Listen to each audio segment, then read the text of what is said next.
தென்கட்சி கோ சாமிநாதன் ஐயா அவர்களின் இன்று ஒரு தகவல். நகைச்சுவை கதைகள்.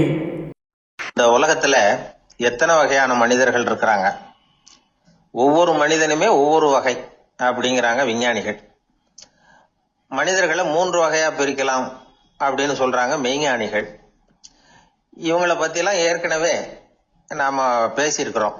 இப்ப டாக்டர் எட்வர்டு பேட்ச் அப்படிங்கிற நிபுணர் என்ன சொல்றாரு தெரியுமா? மனிதர்களை 7 வகையா பிரிக்கலாம்ங்கிறார். மனிதர்களின் மனநிலை அடிப்படையில அவங்களை 7 விதமா வகைப்படுத்துறார் அவர். சரி, அது என்ன 7 வகை? முதல் வகை என்னன்னா பயந்த குணம் உள்ளவங்க. சார் ரொம்ப பயந்த சுபாவம், வீட்டுல கூட வாயே திறக்க மாட்டார், சாப்பிட போறப்ப மட்டும்தான் கொஞ்சம் வாயை திறப்பார், அப்புறம் மூடிக்குவார் அப்படின்னு சில பேரை பத்தி நாம பேசிக்கிறது உண்டு. இவங்கெல்லாம் இந்த வகை, அதாவது பயந்த குணம் உள்ளவர்கள் அப்படிங்கிற முதல் வகை. சரி, 2வது வகை என்னன்னா சஞ்சலப்படுகிறவர்கள், எதுக்கு எடுத்தாலும் கலக்கம், குழப்பம், இப்படியே காலம் தள்ளிட்டு இருப்பாங்க. பல பேர் பார்த்திருப்பீங்க. அவங்கெல்லாம் இந்த வகை. 3வது வகை என்னன்னா யதார்த்த உலகை மறந்து கற்பனை உலகத்திலேயே மிதக்கிறவங்க. இளைஞர்கள், கவிஞர்கள், இப்படி பல பேர் இருக்கிறாங்க. எப்ப பார்த்தாலும் கற்பனை உலகத்திலேயே மிதந்துகிட்டு இருப்பாங்க. கிட்டத்துல போய் என்னங்க ஒரு மாதிரியா இருக்கிறீங்க அப்படின்னு கேட்டு பாருங்க, அவங்களெல்லாம் ஏதோ ஒரு அற்ப புழுவை பாக்குறது மாதிரி உங்களை பார்ப்பாங்க. அதுவும் அந்த வானத்து நிலாவை பாருங்கள், அது என்னை வா வான்னு கூப்பிடுது, எனக்கு சீக்கிரத்துல ஒரு நாள் சிறகுகள் முளைக்கும், சிறகடித்து வானத்துல பறந்து போவேன், அந்த செல்ல நிலாவை கொஞ்சிவிட்டு வருவேன், இப்படி எல்லாம் பேசிட்டு இருப்பாங்க. கொஞ்சிறது அப்புறம் இருக்கட்டும், இப்ப கஞ்சிக்கு வழிய பாருப்பா அப்படின்னா அதை காதுல வாங்க மாட்டாங்க. நாம ஏதோ இந்த உலகத்தை அனுபவிக்க தெரியாதவர்கள் மாதிரி நம்மளை அவங்க கவனிப்பாங்க. இப்படி ஒரு ரகம். 4வது வகை மனிதர்கள் எப்படின்னா, இவங்க தனிமை உணர்வு மிக்கவர்கள். இவங்க மற்றவங்களோட இயல்பா நெருங்கி பழகிறது இல்ல, தான் உண்டு தன்னுடைய வேலை உண்டுன்னு இருந்துட்டு போறவங்க. அடுத்த வீட்டுல இருக்கிறவர் யார் அப்படின்னு கேட்டா கூட அடுத்த வீடுன்னு ஒண்ணு இருக்கா அப்படிங்கறது மாதிரி நம்ம முகத்தை பார்ப்பாங்க. அவங்க கிட்ட மேற்கொண்டு நாம என்னத்தை பேச முடியும்? இப்படி ஒரு வகை. 5வது வகை மனிதர்கள் எப்படின்னா, இவங்க மற்றவங்க செல்வாக்குக்கு உட்பட மறுப்பவர்கள். அடுத்தவங்களோட செல்வாக்குக்கு இவங்க ஆட்படுறதில்ல. நான் யார் தெரியுமான்னு கேட்டா அதை தெரிஞ்சுட்டு எனக்கு என்ன ஆக போகுதும்பாங்க. இவங்கெல்லாம் அந்த ரகம். 6வது வகை மனிதர்கள் எப்பவும் எதுலையும் பற்று இல்லாம இருக்கிறவங்க. இது ஒரு துறவு மனப்பான்மை. இயல்பாவே சில பேர் இப்படி உண்டு, அவங்களுக்கு எதுலயும் ஒரு ஈடுபாடு இருக்காது. அப்படிப்பட்டவங்க எல்லாம் 6வது வகை. 7வது வகை மனிதர்கள் மற்றவங்க கவலைய தன்னுடையதா ஆக்கிக்கிட்டு கவலைப்படுறவங்க. இவங்கெல்லாம் மகாத்மாக்கள். தாம் வேறு அடுத்தவங்க வேறு அப்படிங்கிற எண்ணம் இவங்களுக்கு வர்றதில்லை. அதனால அடுத்தவங்களுக்கு ஒரு துன்பம் வந்ததுன்னா இவங்களால சும்மா இருக்க முடியறதில்ல. ஆக கூடி இப்படி 7 விதமான மனிதர்களை அடையாளம் காட்டுறார் அந்த நிபுணர். இதுல நாம எந்த வகையில வர்றோம் அப்படிங்கறத நாம தான் அடையாளம் கண்டுபிடிக்கணும். எனக்கு தெரிஞ்ச ஒரு மனிதர் உண்டு. அவர் ஒரு வித்தியாசமான வகை. எதையும் நடைமுறை சாத்தியமா சிந்திக்கிறவர். எப்பவும் அடுத்தவங்களும் நல்லா இருக்கணும், நாமும் நல்லா இருக்கணும் அப்படின்னு ஆசைப்படுறவர். அவருக்கு ஒரு சமயம் திடீர்னு உடம்பு சுகம் இல்லாம போயிட்டுது. டாக்டர் கிட்ட போனார், பணம் கொடுத்தார், வைத்தியம் பார்த்துக்கிட்டார். அவர் எழுதி கொடுத்த மருந்து சீட்டை வாங்கினார். ஒரு மருந்து கடைக்கு போனார், பணம் கொடுத்தார், மருந்து வாங்கினார். அதை எடுத்துட்டு வீட்டுக்கு வந்தார். அதுக்கப்புறம் அந்த மருந்து அவர் சாப்பிடணும்ல, சாப்பிடவே இல்லை, அப்படியே சும்மா வச்சுட்டார். அவரை பார்த்து கேட்டேன், ஏன் சார் இப்படி பண்றீங்க, வீண் செலவு தானே இது, நீங்க ஏன் டாக்டர் கிட்ட போய் பணம் செலவு பண்ணுனீங்கன்னு கேட்டேன். அவர் சொன்னாரு, டாக்டர் வாழணும் இல்லையா, அதனாலதான் அப்படின்னார். சரி, அப்புறம் ஏன் மருந்து வாங்கினீங்க அப்படின்னு கேட்டேன். மருந்து கடைக்காரர் வாழணும் இல்லையா, அதனாலதான் அப்படின்னார். சரி, அப்புறம் ஏன் வாங்கின மருந்து சாப்பிடாம வச்சுட்டீங்க அப்படின்னதுக்கு, நான் வாழணும் இல்லையா அதனாலதான் அப்படின்னார். இவர் வாழ்க்கையை புரிஞ்சுக்கிட்டவர். இப்படி வாழ்க்கையை புரிந்து கொண்டு வாழ தெரிஞ்சுக்கணும். எந்த வகை மனிதர் நாம் அப்படிங்கறத புரிஞ்சுக்கிட்டு வாழ்ந்தோம்னா வாழ்க்கையில வெற்றி நிச்சயம். ஒரு அரசன், அவனுக்கு வயசாயிட்டுது. அதனாலேயே இந்த கவலை, பயம் எல்லாமும் அதிகமாயிட்டுது. மரண பயம், ராத்திரியில சரியா தூங்க முடியல, இப்படி ஆயிட்டுது நிலைமை. அந்த அரசன் ஏற்கனவே எப்படின்னா போர்க்களங்கள்ல எத்தனையோ பேரை ஓட ஓட விரட்டி இருக்கிறான். இருந்தாலும் இப்ப அந்த துணிச்சல்லாம் எங்கேயோ போயிட்டுது. பேசாம படுத்திருக்கிறான். அப்படியே படுத்தாலும் தான் தூக்கம் வர மாட்டேங்குது. என்ன பண்ணலாம்னு யோசிச்சான் இந்த மன்னன். உடனே எல்லா அமைச்சர்களையும் கூப்பிட்டான். எனக்கு நிம்மதி இல்லை, எதை நினைச்சாலும் பயமா இருக்கு, எனக்கு ஒரு ஆலோசனை சொல்லுங்க அப்படின்னா. என்ன ஆலோசனை வேணும் அப்படின்னு சொல்லி கேட்டாங்க. எனக்கு ஒரு நெருக்கடியான சந்தர்ப்பம் ஏற்பட்டு போச்சுன்னு வச்சுக்கோங்க. அந்த நேரத்துல நீங்க யாருமே என் பக்கத்துல இல்ல ஆலோசனை சொல்றதுக்கு அப்படின்னா, அந்த சமயத்துல எனக்கு உபயோகப்படுற மாதிரி ஒரு வாசகம், பொன்மொழி ஏதாவது சொல்லுங்க. அத நான் என்னுடைய வைர மோதிரத்துக்கு அடியில பதிச்சு வச்சுக்கிறேன் அப்படின்னார். தேவைப்படுறப்ப உதவும் அப்படிங்கறதுனால. அவர் போட்டிருந்த மோதிரமும் அதுக்கு தகுந்த மாதிரியே திறந்து மூடுறது மாதிரி அமைஞ்சிருந்தது. ஏதாவது வாசகம் எழுதுனா உள்ள வச்சுக்கலாம், அதுக்கான வசதி அதுல இருந்தது. அமைச்சர்கள்லாம் யோசனை பண்ணாங்க, இது மாதிரி ராஜா கேட்கிறாரே என்ன வாசகம், அதாவது பொன்மொழி சொல்லலாம் அப்படின்னு எல்லாரும் யோசனை பண்ணாங்க.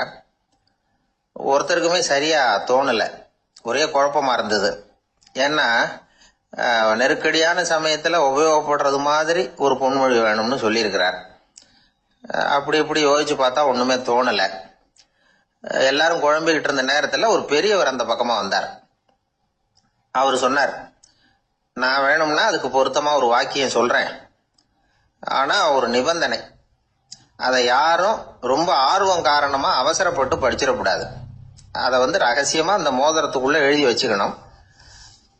எப்பவாவது இக்கட்ல மாட்டிக்கிற சமயத்துல மட்டும், வேற வழியே இல்லை அப்படிங்கிற நிலைமையில மட்டும்தான் அதை திறந்து பார்க்கணும்.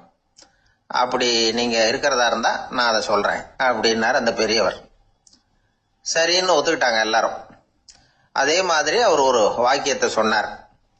அவர் சொன்ன வாக்கியத்தை ரகசியமா மோதிரத்துக்குள்ள பதிச்சு மூடியாச்சு. ராஜா அதை விரல்ல மாட்டிக்கிட்டார். கொஞ்ச நாள் ஆச்சு. அந்த ராஜாவுக்கு ஒரு சோதனை வந்தது. என்ன சோதனைன்னா, அடுத்த நாட்டு மன்னன் படையெடுத்துட்டு வந்துட்டான். அவன் இவர்கிட்ட ஏற்கனவே தோத்து போனவன், ஒரு வெறியில வந்திருக்கிறான். தோற்று போனவன் மறுபடியும் சண்டைக்கு வந்தா எப்படி வருவானோ அப்படி வர்றான். ஒரு வெறியில வந்தா ஜெயிச்சுட்டான். என்னாச்சு இவரோட நிலைமைன்னா, நாட்டை இழந்துட்டார், எல்லாத்தையும் இழந்துட்டார். கடைசியா ஒரு அடிபட்ட குதிரையில ஏறி தப்பிச்சு போயிட்டார், வேற வழி இல்லைன்னு. பின்னாடி துரத்திக்கிட்டு வராங்க. இவர் ஒரு மலை உச்சிக்கு போயிட்டார், அதுக்கும் அப்பால போக முடியாது. ஏன்னா அந்த பக்கம் பயங்கர பள்ளம். உல்லாச பயணிகள் கண்டு கழிக்கிற இடம் அது. ஆனா இவருக்கு அது சாவு பயணத்தின் வாசல், திரும்பவும் முடியாது. அவ்வளவு குறுகிய பாதை அது, வேற வழியே இல்லை.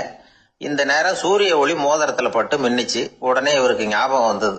மோதிரத்தை திறந்து படிக்கிறார். அதுல இருந்த வாசகம், இந்த நிலையும் மாறிவிடும், this too will pass away. அவருக்கு ஒரு தைரியம் வந்தது. பின்னாடி வந்தவங்களும் திசை மாறி வேற எங்கேயோ தேடி போயிட்டாங்க. அவங்க விரட்டிக்கிட்டு வரலன்னா இவ்வளவு அழகான ஒரு இடம் இருக்கிறதே எனக்கு தெரியாம போயிருக்குமேன்னு நினைச்சார். இவ்வளவு அழகை ரசிக்கிறதுக்காக ஒரு நாட்டையே கூட இழக்கலாம்னு தோணுச்சு அவருக்கு. அமைதியா அந்த அழகை ரசிச்சார். எதிரிகள்லாம் எங்கேயோ போயிட்டாங்க. மன்னர் நாடு திரும்பினார். மறுபடியும் படைகளை திரட்டினார். கொஞ்ச நாள்ல படை எடுத்துக்கிட்டு போனார். யாருகிட்ட தோத்து போனாரோ அவரையே வெற்றி கண்டு திரும்பி வர்றார். வரவேற்பு விழா பிரமாவப்படுது. ஆடல் பாடல் கோலாகலம். இதை பார்த்தது அந்த ராஜாவுக்கு தலைகால புரியல. நம்மள இனிமே யாராலையும் ஜெயிக்க முடியாதுன்னு நினைச்சார். அகம்பாவம் லேசா எட்டி பார்த்தது. இப்போ மறுபடியும் சூரிய ஒளிப்பட்டு மோதிரம் மின்னிச்சு. அதை திறந்து மறுபடியும் படிக்கிறார். இந்த நிலைமையும் மாறிவிடும், this too will pass away. அவ்வளவுதான். அவர் மனசு அடங்க ஆரம்பிச்சுட்டது, ஆணவம் போயிட்டுது. இதுல இருந்து நாம தெரிஞ்சுக்க வேண்டியது என்னன்னா, எந்த சூழ்நிலையிலையும் நாம கவலைப்பட வேண்டியதில்லை. ஏன்னா இங்க எதுவுமே நிரந்தரம் இல்லை.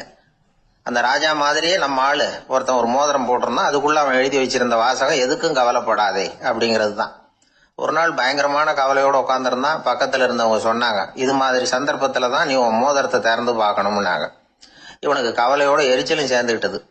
அது எப்படி முடியும், இப்ப திருட்டு போனது என்னோட அந்த மோதிரம் தானே அப்படின்னு சொல்லிவிட்டு தலையில கை வச்சுட்டு உட்காந்துட்டான். ஒரு விவசாயி விதைக்கிறதுக்காக வயல்வெளி பக்கம் போகிறார். விதைகளை அள்ளி வீசினார். அப்போ என்ன ஆச்சுன்னா, சில விதைகள் பாதை ஓரத்தில் விழுந்தது. சில விதைகள் முள் செடிகள் மண்டி இருந்த புதருக்கு இடையில் விழுந்தது. சில விதைகள் நல்ல நிலத்தில் விழுந்தது. பாதை ஓரத்தில் விழுந்த விதை என்ன ஆச்சுன்னா, அதெல்லாம் பறவைகள் கண்ணில் போட்டுவிட்டுது. உடனே உட்காந்து கொத்தி தின்னுட்டு போட்டுது. அதிகமாக மண் இல்லாத பாறை பகுதியில் விழுந்த விதையெல்லாம் லேசாக வேர் விட்டு முளைக்க ஆரம்பிச்சுது. அதுக்கப்புறம் வேர் கீழேயும் ஆழமாக போக முடியல. மேலேயும் சூரிய வெப்பம் அதிகம், தாங்க முடியல, எல்லாம் காஞ்சி கருகி போட்டுது. புதர் பகுதியில் சில விதைகள் விழுந்தது இல்லையா, முள் செடிகள் காடாக மண்டி போயிருந்தது. அதனால் முளைச்சி வர்ற செடிக்கு நெருக்கடி அதிகமாக போட்டுது, சரியாக வளர முடியல, விளைச்சலும் சரியாக இல்லை. நல்ல நிலத்தில் விழுந்த விதைகள் மட்டும் நல்லா முளைச்சிது, நல்லா வளர்ந்தது, விளைச்சலும் பிரமாதமாக இருந்தது. இந்த கதையை சொல்லிவிட்டு கேட்க செவியுள்ளோர் கேட்கட்டும் அப்படிங்கிறார் இயேசு பெருமான். ஆமாம், இயேசு கடலில் நின்ற படகு ஒன்றில் உட்காந்துருக்கிறார். கடற்கரையில் ஏராளமான மக்கள் உட்காந்துருக்கிறாங்க. அந்த சமயத்தில் தான் இயேசு ஓமைகள் மூலமாக மக்களுக்கு பல உண்மைகளை சொல்லிகிட்டு இருக்கிறார். மக்கள் அந்த கதையை கேட்டுட்டு ஒன்றும் புரியாமல் முழிக்கிறாங்க. அதை கவனித்த இயேசு அந்த ஓமையை விளக்க ஆரம்பித்தார். இதில் அந்த விதைக்கிறவர் தான் இறைவன். அவருடைய வார்த்தைகளை விதைக்கிறார். அந்த வார்த்தைகளை கேட்கிற மக்கள் அந்த விழுந்த விதைகள் மாதிரி 4 வகையானவர்கள். சில பேர் பாதை ஓரத்தில் விழுந்த விதைகள் மாதிரி. இறைவன் வார்த்தைகளை அவங்க கேட்குறாங்க, ஆனால் தீய எண்ணங்கள் செய்கைகள் மூலமாக விதைக்கப்பட்ட வார்த்தைகள் அழிஞ்சு போடுது. இறைவன் வார்த்தைகளை கேட்ட உடனே மகிழ்ந்து போய் உடனே சில பேர் அதை ஏற்றுக்கிறாங்க. இவங்கெல்லாம் அந்த பாறை பகுதியில் விழுந்த விதைகள் மாதிரி. அதனால் இவங்கெல்லாம் வேறு இல்லாதவங்க, கொஞ்ச காலத்துக்கு இறை வார்த்தைகளுக்கு கீழ்ப்படிந்து நடப்பாங்க. அதனால் ஏதாவது இடைஞ்சல் ஏற்பட்டால் உடனே தடுமாறுவாங்க. தங்கள்கிட்ட இருக்கிற நல்ல பண்புகளை விட்டுட்டு பாவ வழிகளுக்கு போயிடுவாங்க.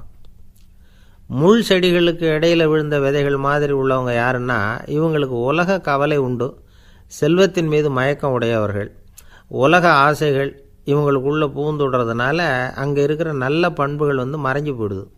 அதனால் அவங்களும் உபயோகம் இல்லாதவங்களாக ஆயிடுறாங்க. நல்ல மனிதர்கள் நல்ல நிலத்தில் விழுந்த விதைகளுக்கு ஒப்பானவர்கள். இவங்க இறை வார்த்தையை கேட்குறாங்க, அதை ஏற்றுக்கிறாங்க, அவங்களும் நல்லபடியாக வாழுறாங்க, அடுத்தவங்களுக்கும் உபயோகமாக இருப்பாங்க. இதுதான் இயேசு சொன்ன விளக்கம். நல்ல வார்த்தைகளை கேளுங்கள், நல்ல வார்த்தைகளை ஏற்றுக்கொள்ளுங்கள், அடுத்தவங்களுக்கு உபயோகமாக இருங்க. இதுதான் பெரியவங்கள்லாம் நமக்கு சொல்லுகிற உபதேசம். ஒரு அப்பா தன்னுடைய மகனுக்கு உபதேசம் பண்ணார். இதை பாருப்பா, நல்ல வார்த்தைகளை கேட்கணும், எப்போதுமே மகன் அப்பா பேச்சை கேட்குறது நல்லது அப்படின்னாராம். நீ ஏதாவது ஒரு தப்பு பண்ணால் என் தலையில் ஒரு முடி நரைச்சி வெள்ளையாக போடும்பா, நீ செய்கிற ஒவ்வொரு தப்புக்கும் என் தலையில் ஒவ்வொரு முடி வெள்ளையாயிடும் அப்படின்னாராம். பையன் யோசித்தான், அப்பா இப்போ தான் எனக்கு புரியுது, தாத்தாவோட தலைமுடி பூராவும் வெள்ளையாக இருக்கிறதுக்கு என்ன காரணங்கிறது எனக்கு இப்போ தான் புரியுது அப்படின்னானா. ஜவஹர்லால் நேரு பிரதமராக இருந்த சமயம் அவர் ஒரு தடவை சென்னைக்கு வந்திருக்கிறார். இங்கே சில முக்கிய நிகழ்ச்சிகளில் கலந்துக்கிறதுக்காக வந்திருந்தார். ஆளுநர் மாளிகையில் ஒரு நாள் ராத்திரி தங்கி மறுநாள் புதுடெல்லி புறப்படுறதாக ஏற்பாடு. நிகழ்ச்சியிலெல்லாம் முடிச்சுக்கிட்டு ஆளுநர் மாளிகையில் தங்கியிருக்கிறார். அன்றைக்கு இரவு படிக்கிறதுக்கு ஒரு முக்கியமான புத்தகம் அவருக்கு தேவைப்பட்டது. அந்த சமயத்தில் உலக அளவில் ஒரு முக்கியமான பொருளாதாரம் சம்பந்தமான ஒரு புத்தகம் வெளியாகி இருக்கிற விஷயம் அவருக்கு தெரியும். அந்த புத்தகம் மெட்ராஸுக்கு வந்திருக்குமா, அது இங்கே கிடைக்குமா அப்படின்னு விசாரிச்சிருக்கிறார் நேருஜி. அவர் இப்படி கேட்ட உடனே அங்கே இருந்தவங்கள்லாம் ரொம்ப பரபரப்பாக செயல்பட ஆரம்பிச்சுட்டாங்க. முக்கியமான இடங்கள்ல எல்லாம் விசாரிச்சிருக்கிறாங்க, அந்த புத்தகம் உங்கள்கிட்ட இருக்கான்னு. சென்னையில் உள்ள கன்னிமாரா நூல் நிலையத்துக்கு எப்படியும் அந்த புத்தகம் வந்திருக்கணும் அப்படின்னு ஒரு நம்பிக்கை. அங்கே விசாரித்தாங்க. அந்த புத்தகம் 2 நாளைக்கு முன்னாடி தான் அங்கே வந்திருக்குது அப்படிங்கிற விஷயம் தெரிஞ்சுது. உடனே எல்லோரும் அங்கே ஓடினாங்க. அவங்களுக்கு இன்னொரு சந்தேகம், புத்தகம் வந்திருக்கு சரி, அது இந்த சமயத்தில் வேறு யாரும் படிக்கிறதுக்கு எடுத்துகிட்டு போயிருக்கக்கூடாதே அப்படிங்கிற சந்தேகம் இருந்தாலும் மனசுக்குள்ளே ஒரு தைரியம். இப்படி ஒரு புத்தகம் வெளிவந்திருக்கிற விஷயமே நேருஜி சொல்லி தான் நமக்கே தெரியும். அதுவும் இல்லாமல் உலக பொருளாதாரம் சம்பந்தமான ஏதோ ஒரு புத்தகம் அது. அதை போய் இந்த நேரத்தில் அவ்வளவு ஆர்வமாக யார் எடுத்துகிட்டு போயிட போகிறாங்க அப்படிங்கிற தைரியம். இந்த தைரியத்தோடு அந்த நூல் நிலையத்துக்கு ஓடினாங்க. புத்தகத்தை தேடினா அது கிடைக்கல, யாரோ எடுத்துகிட்டு போயிருக்கிறாங்க. நேருவுக்கு மட்டுமே தெரிஞ்சிருந்த அந்த புத்தகம் பற்றின விஷயம் சென்னையில் வேற ஒருத்தருக்கும் தெரிஞ்சிருக்குது. உடனே எல்லாரும் பரபரப்பாக அந்த அதுக்குன்னு இருக்கிற ரிஜிஸ்டர் இருக்குல்ல, பதிவேடு, அதை புரட்டி பார்க்குறாங்க யார் எடுத்துகிட்டு போகிறாங்கன்னு தெரிஞ்சுக்கிறதுக்காக. எடுத்துகிட்டு போனவங்க அதில் கையெழுத்து போட்டிருப்பாங்கல்ல, அதை பார்த்து யாருன்னு தெரிஞ்சுக்கலாம் அப்படிங்கிறதுக்காக தான் அதை புரட்டுறாங்க. அதோ அந்த புத்தகத்தோட பேர் பக்கத்தில் அதை எடுத்துக்கிட்டு போனவங்க கையெழுத்து உத்து பார்க்குறாங்க எல்லாரும். அதில் போட்டிருக்குது பேர் CN அண்ணாதுரை அப்படின்னு எழுதியிருந்தது. அவர் தான் பேரறிஞர் அண்ணா.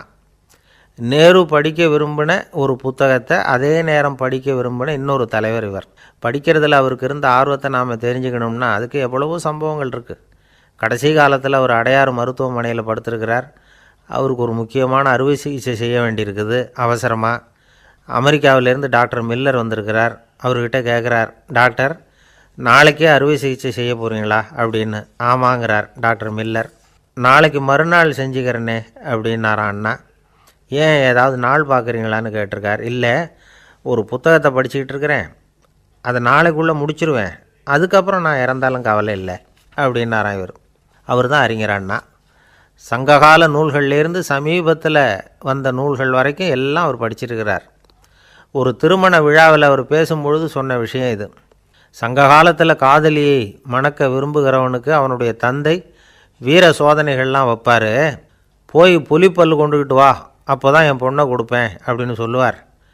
காதலன் உடனே காட்டுக்கு போவான், ஒரு புலியை கொன்று அதனுடைய பல்லை கொண்டுக்கிட்டு வருவான். அதை வீர பதக்கத்தில் பதிச்சு அவனுக்கு மாமனார் சூட்டுவார் கல்யாண சமயத்தில். இப்போலாம் காதலன் கிட்ட அப்படி சொல்ல முடியாது. இப்போலாம் காதலன்கிட்ட காட்டுக்கு போய் புலிப்பல் கொண்டுக்கிட்டு வான்னு யாராவது சொன்னால் புலி தான் மாப்பிள்ளையாக வந்து சேரும் அப்படின்னார்.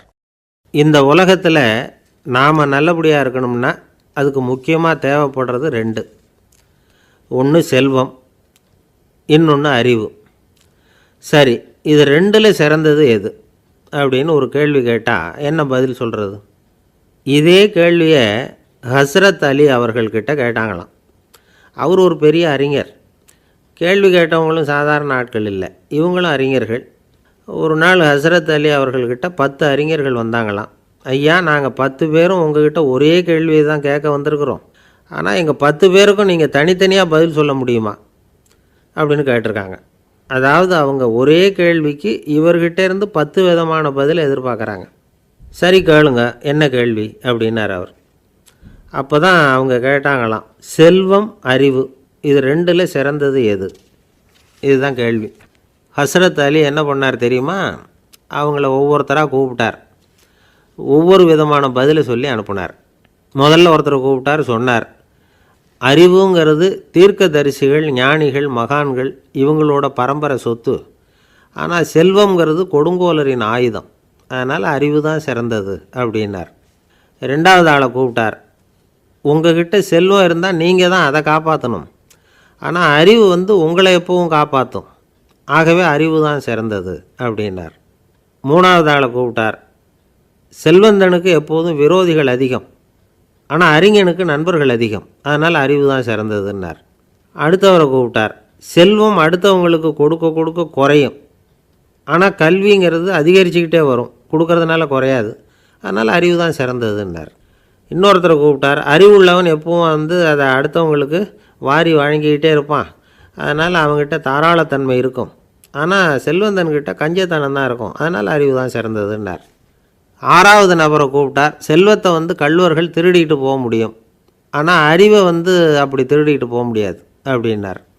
ஏழாவது நபரை கூப்பிட்டார், செல்வம் கால ஓட்டத்தில் அழிஞ்சிரும், ஆனால் அறிவை கால ஓட்டம் ஒன்றும் பண்ண முடியாது, ஆகவே அறிவே சிறந்ததுன்னார். எட்டாவது ஆளை கூப்பிட்டு சொன்னார், செல்வத்துக்கு எப்பவும் எல்லை உண்டு, நிறை உண்டு, அளவு உண்டு, கணக்கு உண்டு, ஆனால் அறிவுக்கு அப்படிப்பட்ட எல்லை எதுவும் கிடையாது, அதனால் அதுதான் சிறந்ததுன்னார். அடுத்தவனை கூப்பிட்டார், செல்வம் உள்ளத்தில் உள்ள ஒளியை போக்கிவிடும், இருட்டை உண்டாக்கிவிடும், விரிந்த மனப்பான்மையை குறுகலாக்கிவிடும், ஆனால் அறிவு அப்படி இல்லை, இருண்ட உள்ளத்தில் ஒளியை பாய்ச்சி அதை விசாலப்படுத்துது, அதுதான் சிறந்ததுன்னார்.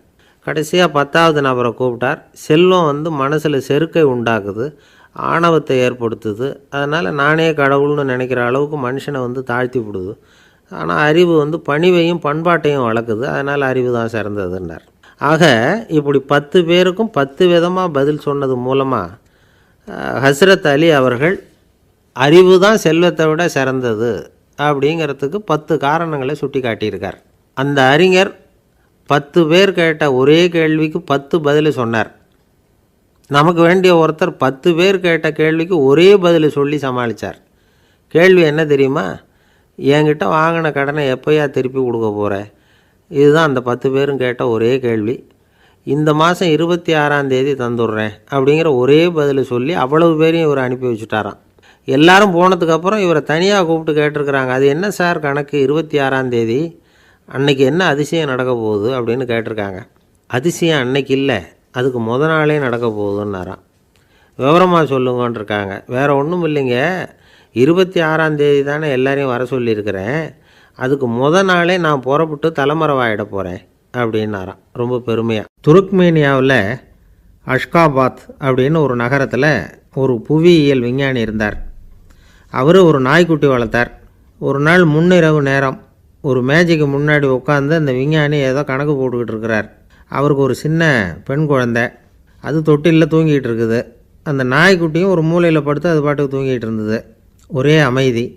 அந்த நேரத்தில் திடீர்னு அந்த நாய்க்குட்டி துள்ளி எழுந்திரிச்சிது. நேராக குழந்தைகிட்ட ஓடிச்சு.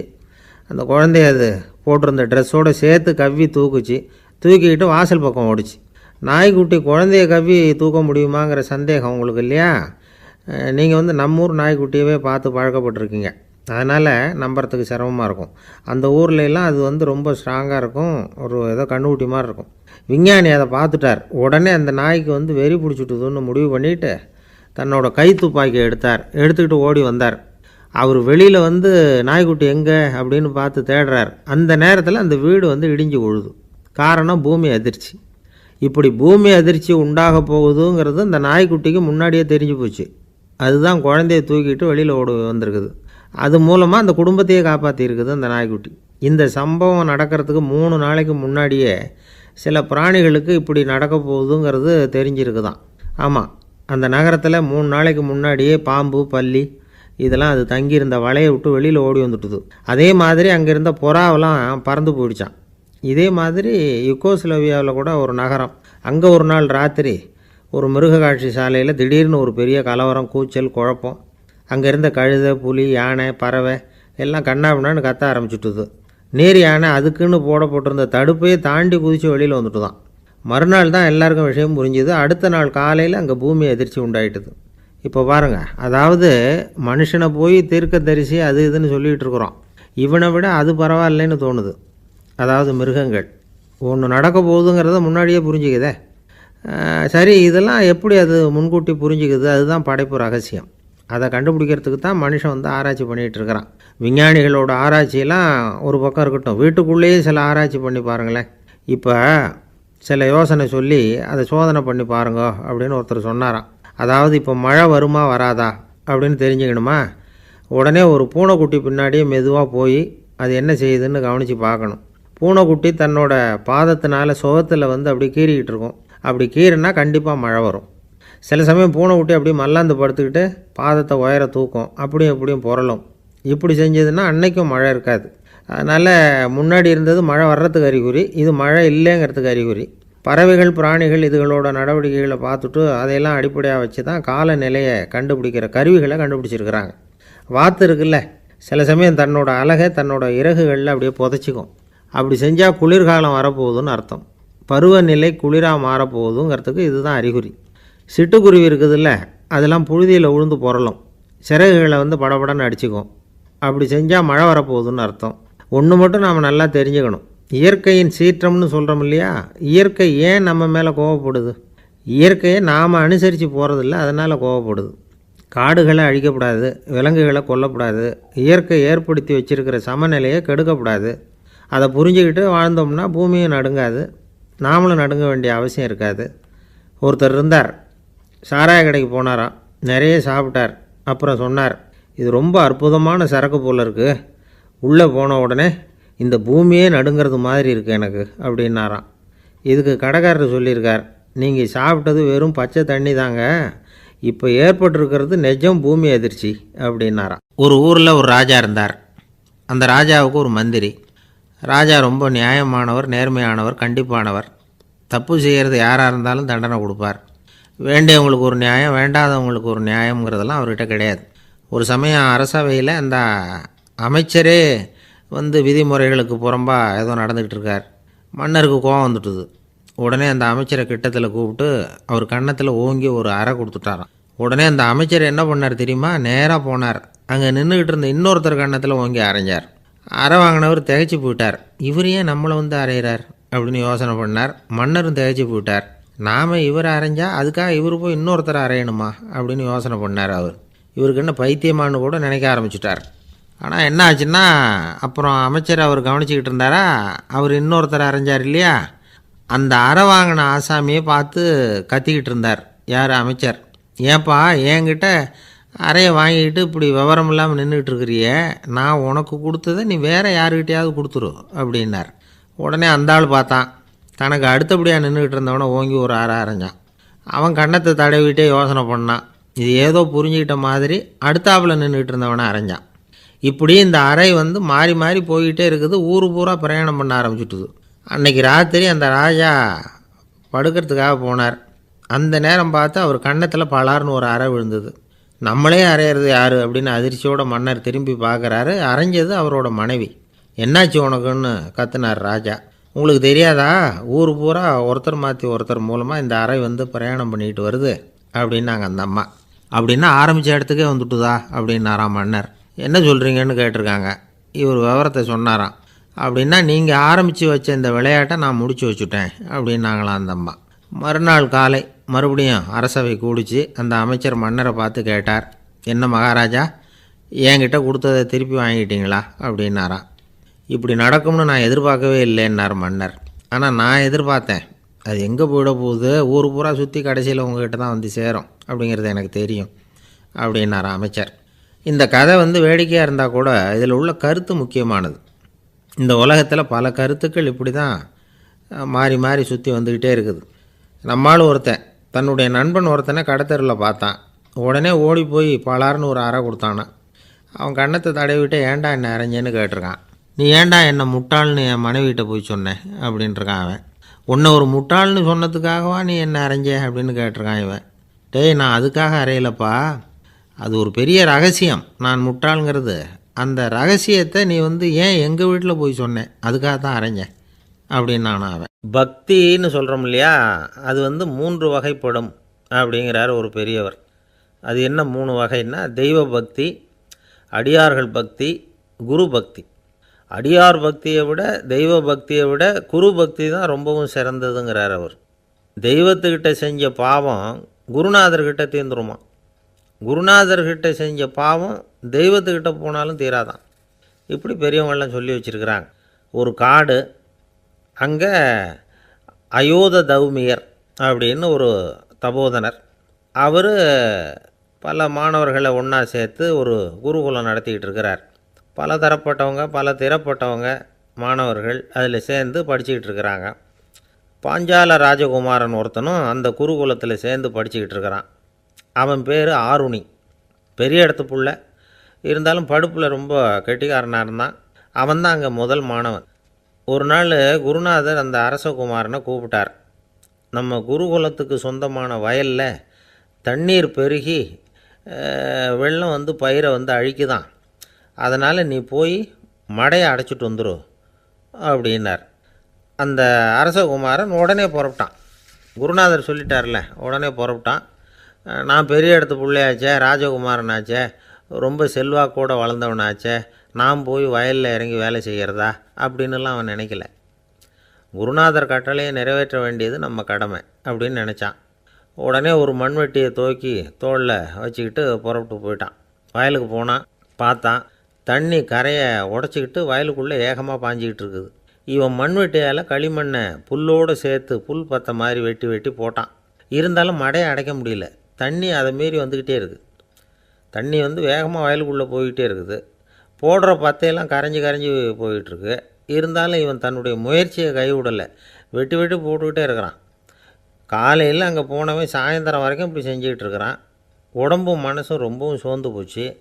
இருந்தாலும் குருநாதர் இட்ட கட்டளையை நிறைவேற்றாமல் இருக்கிறோமேங்கிற ஒரு குறை அவனுக்கு இருக்குது. குரு கட்டளையை நிறைவேற்றாத நான் இன்னமும் இருக்கணுமா அப்படின்னு யோசனை பண்ண ஆரம்பிச்சிட்டான். என்ன செய்யலாம்னு பார்த்தான். நம்ம குருநாதர் இட்ட பணிக்காக இந்த உடம்பையே தியாகம் பண்ணலாம் அப்படின்னு முடிவு பண்ணான். தண்ணி பாயுதில் அதுக்கு குறுக்க விழுந்து அப்படியே மடையை அடைச்சிக்கிட்டு அப்படியே படுத்துட்டான்.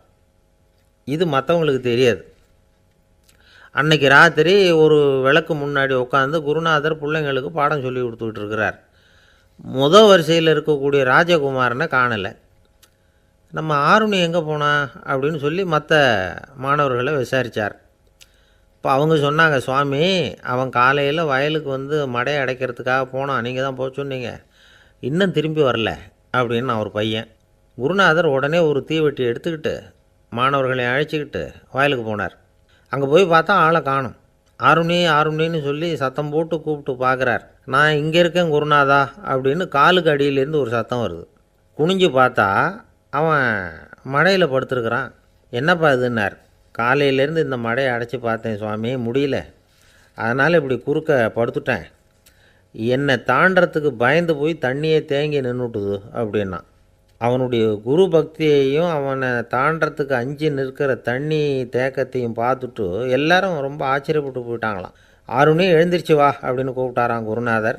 அவன் தண்ணீரை பொழந்துக்கிட்டு எழுந்திரிச்சு வந்தானான். அதனால் அவனுக்கு வந்து உத்தாலகன் அப்படின்னு ஒரு பேர். உத்தாலகன்னா தண்ணீரை பிளந்தவன் அர்த்தம். அந்த உத்தாலகன் மாதிரி இந்த காலத்து மாணவர்களுக்கும் குரு பக்தி வேணும் அப்படின்னு சொன்னோம் ஒரு பள்ளிக்கூடத்தில். உடனே நிறைய மாணவர்கள் எழுந்திரிச்சு நின்னாங்க. சார், நீங்கள் எங்களை வந்து இன்னமும் சரியாக புரிஞ்சுக்கலன்னு நினைக்கிறோம். அன்னைக்காவது ஒருத்தன் அப்படி இருந்தான், இன்றைக்கி ஏகப்பட்ட உத்தாலகர்கள் இருக்கிறோம். எங்கள் வாத்தியார் கட்டளை இட்டால் இப்போவே அது மாதிரி வயலுக்கு போய் மடையில் குறுக்கப்படுத்துக்கிறதுக்கு இந்த வகுப்பில் உள்ள அத்தனை பேரும் தயாராக இருக்கிறோம் அப்படின்னாங்க. அப்படியா அப்படின்னு சொல்லி கேட்டோம் ரொம்ப சந்தோஷமாக. ஒருத்தன் ரொம்ப அடக்கமாக எழுந்திரிச்சான். அப்புறம் சொன்னான், ஆமாம் சார், வகுப்பில் வந்து இவர் நடத்துகிற பாடத்தை கேட்டுக்கிட்டு இருக்கிறத விட பேசாமல் போய் மடையில் படுத்துடுறது ஒன்றும் கஷ்டமான காரியமாக இருக்காது, அதனால தான் எல்லோரும் அங்கே போகிறேன்னு சொல்கிறோம் அப்படிங்கிறான். ஒரு தடவை நாரதர் ஒரு தெரு வழியாக போய்கிட்டு இருந்தார். வழியில் ஒருத்தர் வேத சாஸ்திரம்லாம் படிச்சுக்கிட்டு உட்காந்துருந்தார். அவர் நாரதரை பார்த்து எங்கே போயிட்டுருக்குறீங்கன்னு கேட்டார். கடவுளை பார்த்துட்டு வரலாம்னு போயிட்டுருக்கிறேன் அப்படின்னார் நாரதர். அப்படின்னா அவர்கிட்ட எனக்கு எப்போ முக்தி கிடைக்கும்னு கேட்டுட்டு வாங்களேன் அப்படின்னார் இவர். சரி கேட்டு வரேன் அப்படின்னு சொல்லிவிட்டு நாரதர் நடந்தார். கொஞ்சம் தூரத்தில் ஒரு மரத்தடியில் ஒரு தொழிலாளி செருப்பு தைச்சிக்கிட்டு உட்காந்துருந்தார். அந்த ஆளும் அதே மாதிரி கேட்டுக்கிட்டார். எனக்கு எப்போ முக்தி கிடைக்கும்னு கடவுள்கிட்ட கேட்டுக்கிட்டு வாங்களேன்னார். அவர்கிட்டையும் சரின்னு சொல்லிவிட்டு நாரதர் நேராக வைகுண்டத்துக்கு வந்து சேர்ந்தார். கடவுளை பார்த்தார். இவங்க ரெண்டு பேரும் சொல்லி அனுப்பின விஷயத்தை பற்றி கேட்டார். அதுக்கு கடவுள் சொன்னார், அந்த செருப்பு தைக்கிற தொழிலாளி உடல் நீத்ததும் உடனே என்னை வந்து அடைவான். ஆனால் அந்த சாஸ்திரம் படித்த ஆள் இப்போதைக்கு என்கிட்ட வந்து சேரமாட்டான். அவன் இன்னமும் பல பிறவிகள் எடுத்து அங்கேயே இருக்க வேண்டியிருக்குது. எப்போ இங்கே வந்து சேருவான்னு எனக்கே தெரியாது அப்படின்னார். நாரதருக்கு இதோட ரகசியம் என்னங்கிறது புரியல. எனக்கு ஒன்றும் புரியலையேன்னாரான் கடவுள்கிட்ட. சீக்கிரம் புரிஞ்சுக்குவேன், நீ திரும்பி போகிறப்போ நான் இங்கே வைகுண்டத்தில் என்ன செஞ்சுக்கிட்டு இருக்கேன்னு கேட்டால் ஒரு ஊசியின் துவாரத்தில் ஒரு யானையை கோத்துக்கிட்டு இருக்கிறேன்னு அவங்கக்கிட்ட சொல்லு அப்படின்னார் கடவுள் சிரிச்சுக்கிட்டே. நாரதர் பூமிக்கு திரும்பினார். கடவுளை பார்த்தீங்களா எப்படி இருக்கார் அப்படின்னு விசாரித்தார் வேத சாஸ்திரம் படித்தவர். ஓ பகவானா, அவர் வந்து யானையை வந்து ஊசியின் காதில் நுழைச்சிக்கிட்டு இருக்கிறார் பார்த்தேன்னார் நாரதர். ஊசி காதில் யானையா, அது எப்படி முடியும்? நீங்கள் சொல்கிறத நான் நம்ப மாட்டேன்னு விட்டார் அவர். சரி, இந்த ஆளுக்கு இறைவன் பேரில் நம்பிக்கை இல்லை அப்படிங்கிறத நாரதர் புரிஞ்சுக்கிட்டார். அடுத்தபடியாக அந்த தொழிலாளி இருந்த இடத்துக்கு போனார். இறைவனை பார்த்தீங்களான்னு கேட்டார் அவர். பார்த்தேன், ஒரு ஊசி துவாரத்தில் யானையை கோத்துக்கிட்டு இருந்தார் அப்படின்னு சொல்லிவிட்டு நாரதர் அந்த ஆள் முகத்தை கவனித்தார். அந்த தொழிலாளி இதை கேட்டுட்டு கொஞ்சம் கூட ஆச்சரியப்படலை. அவரால் முடியாத காரியம் கூட உண்டானார். என்ன இப்படி சொல்கிற, ஊசியின் துவாரத்தில் யானையை கோக்க முடியும்னு நீ நம்புறியா அப்படின்னு கேட்டார் நாரதர். நிச்சயமாக நம்புகிறேன்னார் அவர். அது எப்படி அப்படின்னு கேட்டார் இவர். இதை பாருங்கள், நான் இந்த ஆலமரத்தடியில் தான் தினமும் உட்காந்துருக்கிறேன். தினமும் இந்த மரத்திலிருந்து எவ்வளவோ பழம் கீழே விழுது. இந்த பழத்தில் இருக்கிற ஒவ்வொரு விதையிலேயும் உள்ள ஒரு ஆலமரம் இருக்குது. ஒரு சின்ன விதைக்குள்ளே ஒரு பெரிய ஆலமரம் இருக்க முடியுங்கிறப்போ ஊசி துவாரத்தில் கடவுள் வந்து யானையை நுழைய வச்சாருங்கிறத ஒத்துக்கிறதுல என்ன கஷ்டம் இருக்குது அப்படின்னு ரொம்ப சர்வசாதாரணமாக பதில் சொன்னாராம் அந்த தொழிலாளி. நாரதர் யோசனை பண்ணார். இந்த தொழிலாளி வேத சாஸ்திரங்களையெல்லாம் படிக்கலைன்னா கூட அறிவுபூர்வமாக சிந்தித்து இறைவனை நம்புகிறான். அதனால தான் கடவுள் இந்த ஆளுக்கு சீக்கிரம் முக்தி கிடைக்கும்னு சொன்னார் அப்படிங்கிறத புரிஞ்சுக்கிட்டாராம். இந்த கதையில் வர்ற கடவுள், நாரதர், வைகுண்டம் இதெல்லாம் ஒரு பக்கம் இருக்கட்டும், ஒரு சின்ன விதைக்குள்ளே ஒரு பெரிய ஆலமரம் தூங்கிக்கிட்டு இருக்கு அப்படிங்கிற உண்மை, அந்தரத்தில் 1000 கிரகங்கள் சுற்றிக்கிட்டு இருக்குங்கிற உண்மை, இதெல்லாம் வந்து நாம் பார்த்துக்கிட்டு தானே இருக்கிறோம். இந்த உண்மைகள் வந்து அதிசயமாக நமக்கு தெரியறதுனால அதை வந்து நம்பாமல் இருந்துட முடியாது. இயற்கையை பரிபூர்ணமாக நம்புங்கள், அந்த நம்பிக்கையே நம்ம வாழ்க்கைக்கு ஆதாரம் அப்படிங்கிறத விளக்கறதுக்காக தான் இந்த கதை. இந்த காலத்தில் நம்ம பிள்ளைங்களுக்கெல்லாம் இது மாதிரி நம்பிக்கை அதிகமாகவே இருக்குது. ஒரு நாள் ஒரு சின்ன பையன்கிட்ட கேட்டேன், ஏன்பா கடவுள் ஒரு பானைக்குள்ளே ஒரு யானையை நுழைய வச்சுட்டாருன்னு சொன்னால் அதை நீ நம்புவியா அப்படின்னு கேட்டோம். நம்புவேன் சார், அது ஒன்றும் பெரிய அதிசயம் இல்லைன்னா. எப்படிறான்னு கேட்டோம். எப்படின்னா அந்த பானை அந்த யானையை விட பெருசாக இருந்திருக்கும், அவ்வளவுதான் அப்படின்னு சொல்கிறான். இந்த காலத்துல எல்லாம் பொய் சொன்னால் தான் பிழைக்க முடியுங்கிறது ஒரு சில பேரோட நம்பிக்கை. ஒரு அப்பாவுக்கு தன் மகனுக்கு பொய் சொல்ல தெரியலையேங்கிற கவலை. பொய் சொன்னால் தான் இந்த உலகத்தில் பிழைக்கலாம், ஆனால் இவனுக்கு அது தெரியலையே, அதனால் இவனை அழைச்சிட்டு போய் நடுக்கடலில் விட்டுட்டு வந்துடுவோம் அப்படின்னு அழைச்சிட்டு புறப்பட்டான். கடற்கரைக்கு போனான். மகனுக்கு சந்தேகம், எங்கேப்பா என்னை அழைச்சிட்டு போகிறேன்னு கேட்டிருக்கான். கடலில் மீன் பிடிக்க கற்றுக் கொடுக்க போகிறேன் உனக்கு அப்படின்னானா. நான் ஏற்கனவே மீன் பிடிச்சிட்டேனேன்னானா இவன் மகன். எங்கே அதுன்னு கேட்டிருக்கான். அப்பங்காரன். சுட்டு சாப்பிட்டுட்டேன்ருக்கான் புள்ள. அப்பங்காரன் பார்த்தான், சரி நம்ம புள்ள பொழைச்சிக்கும் அப்படின்னு சொல்லி திருப்பி அழைச்சிட்டு வந்துட்டானா. ஒரு ஆள் அசையாமல் கிடக்கிறார், அவர் இருக்காரா போயிட்டாராங்கிறத எப்படி முடிவு பண்ணுறோம்? அவர் மூக்குக்கு முன்னாடி புறங்கையை வச்சு பார்க்குறோம், மூச்சு வருதா இல்லையா அப்படிங்கிறத கண்டுபிடிக்கிறதுக்காக. மூச்சுங்கிறது அவ்வளவு முக்கியமான ஒரு விஷயம். சுவாசம் இல்லைன்னா எதுவுமே இல்லை. நம்ம பூமி இருக்க அது கூட சுவாசிக்குதுங்கிறத சோவியத் விஞ்ஞானிகள் கண்டுபிடிச்சிருக்கிறாங்க. பூமிக்கு மேலே இருக்கிற மண் அடுக்கில் காற்றில் உள்ள ஆக்சிஜன் ஆக்சிகரணம் அடையுது அப்படின்னு தான் இதுவரைக்கும் எல்லோரும் நம்பிக்கிட்டு இருந்தாங்க. ஆனால் இப்போ என்ன கண்டுபிடிச்சிருக்கிறாங்கன்னா, அந்த ஆக்சிஜன் பூமிக்குள்ளே 1 கிலோமீட்டர் ஆழம் வரைக்கும் ஊடுருவி போகுதான். பூமிக்குள்ளே 2 பக்கமும் பல கிலோமீட்டர் வரைக்கும் பரவுதான். பூமிக்குள்ளே இருக்கிற நீர்நிலை அடுக்குகள் தான் நுரையீரல் செய்கிற வேலையை செய்யுதான். நம்ம உடம்புல நுரையீரல் இல்லைன்னா ஒன்றும் நடக்காது. ஒரு மரத்தை தலைகீழாக தொங்க போட்டால் எப்படி இருக்கும் அப்படி யோசிச்சு பாருங்கள். அப்படி தான் இதுவும், நுரையீரலும் அப்படி தான் இருக்கும். வலது பக்கம் ஒன்று, இடது பக்கம் ஒன்று. வலது பக்கம் நுரையீரல் கொஞ்சம் பெருசாக இருக்கும், நுட்பமான நரம்பு குழாய்கள் அதில் இருக்கும். கோடிக்கணக்கான நுண்ணிய குழாய்களை வச்சுக்கிட்டு தான் அது வேலை செய்யுது.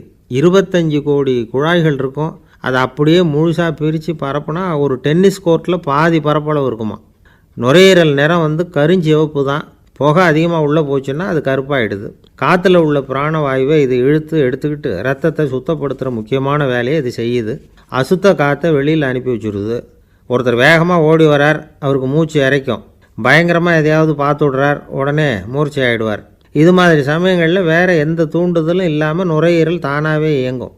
இப்படி ஒரு அவசியம் ஏற்படுறப்போ இயக்கத்தை தூண்டி விடுற முக்கியமான இணைப்பு மூளைக்கு கீழே முதுகு எலும்புக்கு மேற்பகுதியில் இருக்குது. அது உடனே சுவாசத்துக்கு அவசர உதவியை கொடுக்குது. இப்போ ஒருத்தர் பேசாமல் உட்காந்துருக்கார். இந்த சமயத்தில் அவருக்கு 1 பங்கு காற்று தேவைப்படுதுன்னு வச்சுக்கோங்க. அவர் எழுந்திரிச்சு நடக்கும் பொழுது 1.5 மடங்கு தேவைப்படும். ஓடினார்னா 3 மடங்கு தேவைப்படும். படுத்துருக்கிறப்ப 1/2 மடங்கு தான் தேவைப்படும். இதுக்கு நிமிஷத்துக்கு 16 தடவை மூச்சு விட்டாகணும். இப்படி சாதாரணமாக உள்ளே இழுக்கிற காற்று கொஞ்சம்தான் இருந்தாலும் இது மாதிரி 8 மடங்கு காற்றை உள்ளே இழுத்து வச்சுக்கிற சாமர்த்தியம் நுரையீரலுக்கு இருக்குதான். தண்ணி, நுண்கிருமிகள், ரசாயன பொருள் இப்படி எது உள்ளே போனாலும் நுரையீரல் சமாளிச்சுக்கும். 30 வருஷமாக விடாத புகை பிடிக்கிறவர் தொடர்ந்து உள்ளே அனுப்பி வைக்கிற புகையை கூட சமாளிக்குதுன்னா பார்த்துங்களேன். உள்ளே போகிற புகை நுட்பமான சுவாச முடிச்சுகளை அழிச்சு விடுது. கறி புகை அது மேலே படிஞ்சு உபயோகம் இல்லாமல் பண்ணிவிடுது. ஆனாலும் தேவைக்கு அதிகமாக 8 மடங்கு கூடுதலாக சுவாச முடிச்சுகள் நம்ம உடம்புக்குள்ளே இருக்கிறதுனால சமாளிக்க முடியுது. சமாளிக்க முடியலன்னா சில சமயம் மூச்சு திணறும். அதை ஒரு எச்சரிக்கையாக எடுத்துக்கிட்டு புகை பிடிக்கிற பழக்கத்தை விட்டுடணும். அதுதான் நல்லது. ஆனால் அப்படி யார் விடுறது? இணை பிரியாத 2 நண்பர்கள் இருந்தாங்களாம்.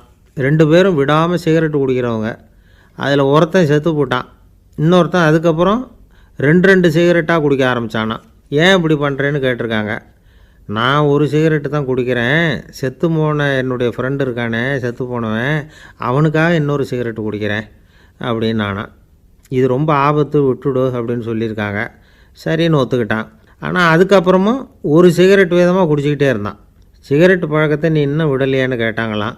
அந்த பழக்கத்தை நான் எப்போவோ விட்டுட்டேன், இப்போ நான் குடிக்கிறது என் ஃப்ரெண்டுக்காக அப்படின்னு நானான். இவங்கெல்லாம் எப்படி திருந்துறது? தென்கட்சி கோ சாமிநாதன் ஐயா அவர்களின் இன்று ஒரு தகவல் நகைச்சுவை கதைகளை கேட்டு ரசித்தமைக்கு நன்றி.